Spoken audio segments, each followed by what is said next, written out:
चमन में रोज परिंदों की चहचहाट सुबह की आमद का पता देती है। चित्राल का अली बेग इस पार्क को चमन कहता है। पिछले 12 साल से वो इस चमन के बेज़बानों का अन्नदाता है।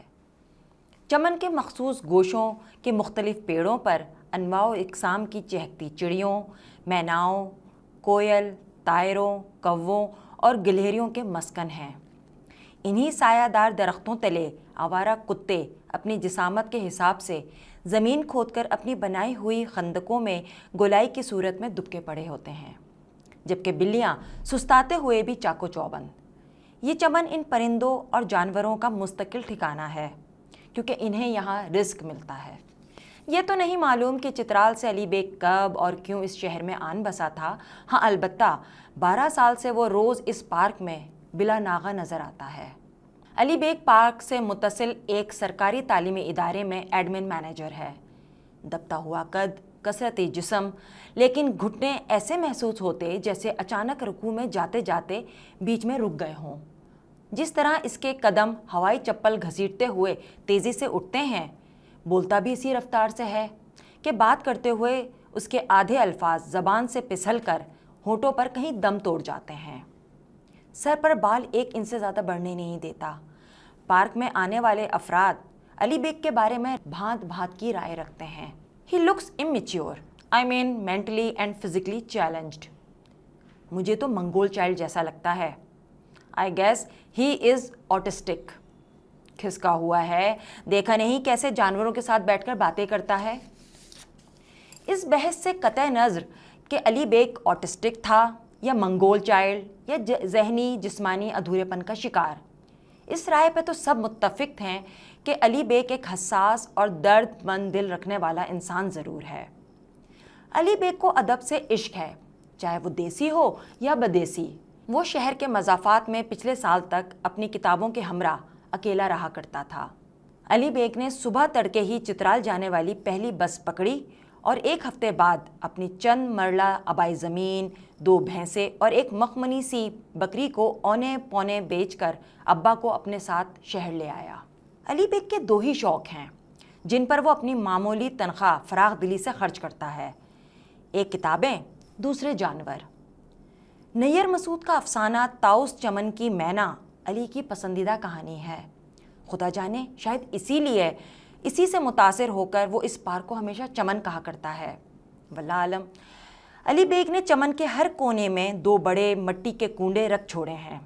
सुबह होते ही वो एक हाथ में पानी से भरा गैलन, दूसरे हाथ में थैलियों में घर से लाया हुआ खाना उठाता और चारों जानिब रखे कूंडों में पानी उंडेलता जाता और दूसरे में खाना डालता जाता। बहुत ही बदबख्त हैं लोग, बेज़बानों के लिए पानी पीने के कटोरों तक को नहीं बख्शते। अभी 2 हफ्ते पहले ही नया मिट्टी का कटोरा ला के रखा था। अली बेग पार्क में चहलकदमी करने वालों को मुखातिब करके अपना गुस्सा उतारने लगता, क्योंकि आए दिन उसे मिट्टी के कूंडों की जगह बिखरी हुई किरचियाँ मिला करती।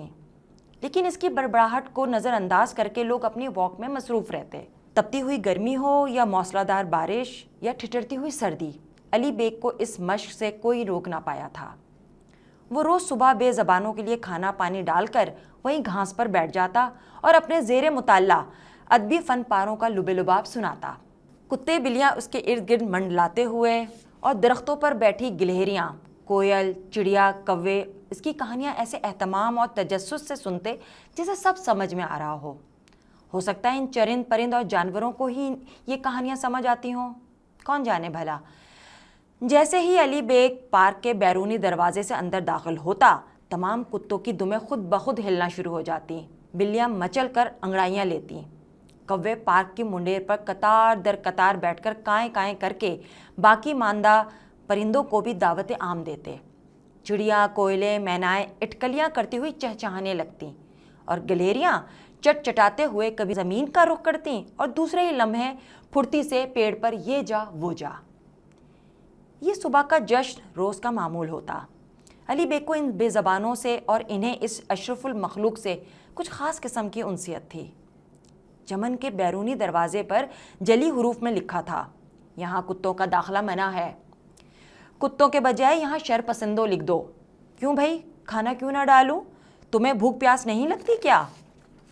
پارک کے عملے کے ایک ملازم نے علی بیگ کو جب پارک میں جانوروں کے لیے کھانا ڈالنے سے منع کیا تو علی بیگ غصے سے کافی دیر بڑبڑاتا رہا، لیکن اپنی روش نہ بدلی۔ تم نے اپنے گھر کی دیواروں کے کسی کونے میں مکڑی کا جالا دیکھا ہے کبھی؟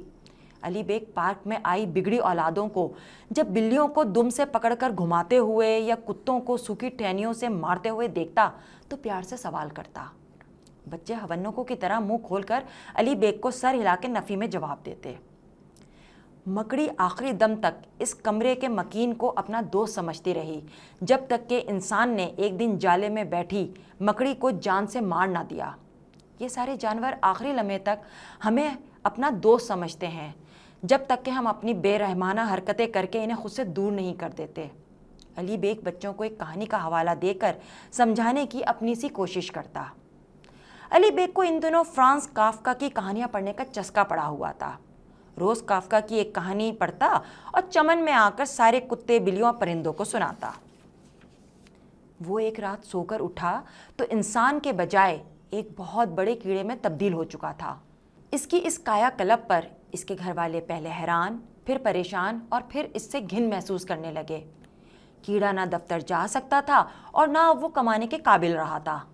پہلے وہ دفتر والوں کے لیے اور پھر گھر والوں کے لیے ایک بیکار شے بنتا چلا گیا۔